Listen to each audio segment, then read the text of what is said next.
Ladies and gentlemen, before we get into this video, I would appreciate it if you hit that subscribe button, as it turns out only 6% of you guys are subscribed. Anyways, here's the video. What's up, ladies and gentlemen? Have you ever tried that feeling where you want to buy something and drive something in iRacing, but you don't know what it has to be? I completely understand you, because everything in iRacing costs money and you can't really get around it. That's why I've decided to make a guide for you today covering 5 cars that you must buy in iRacing.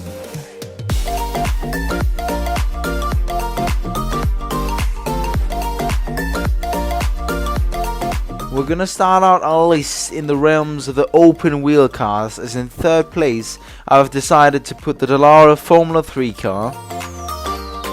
The Formula 3 car is a very nimble car to drive, as it has a lot of downforce but not too much power. With this downforce to power ratio, it means you can carry a lot of speed through the corners, but it also means that you need to be very careful that you don't lock up under braking. There are 2 series with this car, one in D class and one in C class. The one in D class is a spec setup and the one in C class is open setup. If I were to choose, I would go with the one in C class, because there is that bit more competitiveness and more people signed up, and you have the freedom of making your own setup.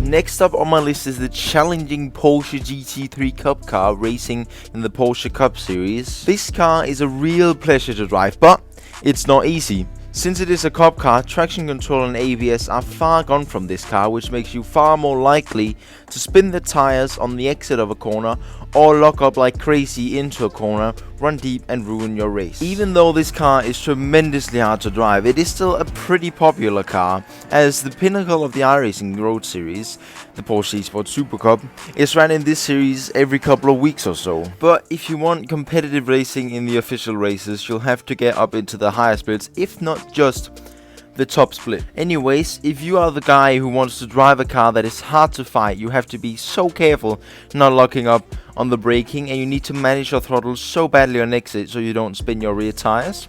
The Porsche 911 GT3 Cup car is just for you, as just the driving experience of this car is incredibly rewarding.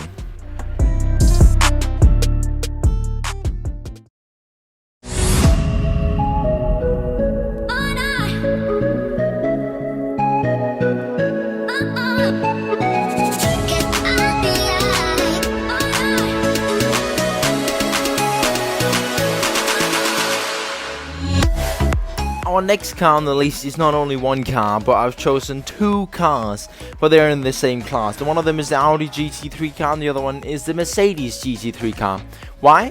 Because they're both really good cars, and with the reason being that these cars compete in all sorts of special events throughout the year. They compete in Daytona 24, Nürburgring 24, Bathurst 12 hours, Spa 24, and so on and so on. Now, what will make you choose one car over the other? Well, it depends on whether you want a loose driving experience on a car that's always just on the limit, balancing it and rotating into the corner in the Audi GT3, or whether you want a stable car into the corner with a lot of power on the straight in the Mercedes. The GT3 cars also have both ABS and traction control. It makes it a relatively easy and not too frustrating driving experience, and overall you won't regret the purchase of a GT3 car.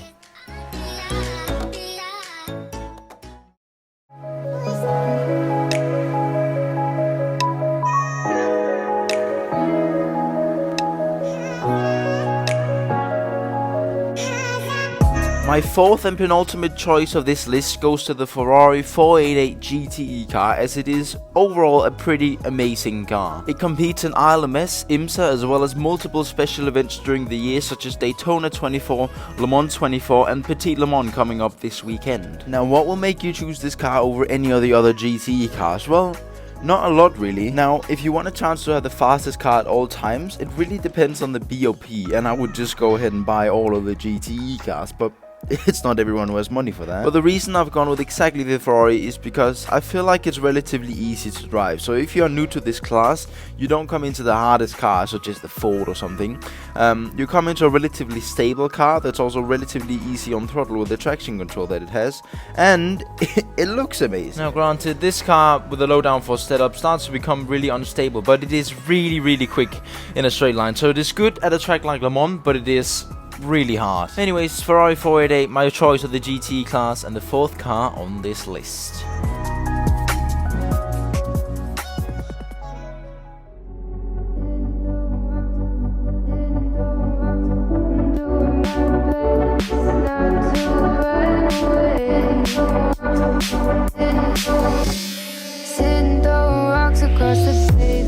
Ladies and gentlemen, we have arrived at the end of the road for this list. My number one choice for the 5 must-buy cars is the new Dallara LMP2 car. This car is, in my opinion, the best car iRacing has probably ever made. Driving this car on the limit is such an exhilarating and adrenaline-pumping experience, as iRacing has nailed the limit on this one. You can kind of get in a sideways slip angle on the car, making it feel like you're actually on the limit, which is kind of what I feel like iRacing has been missing somewhere, especially in the time model. But I think they've got it pretty much right on this car, which makes it such a satisfying experience just to drive.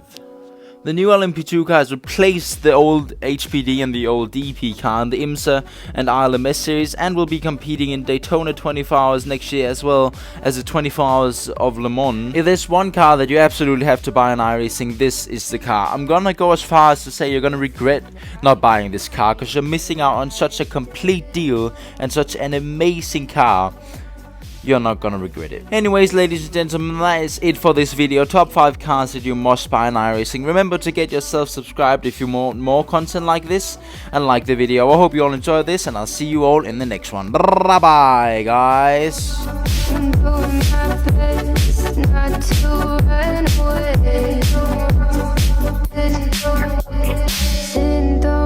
Across the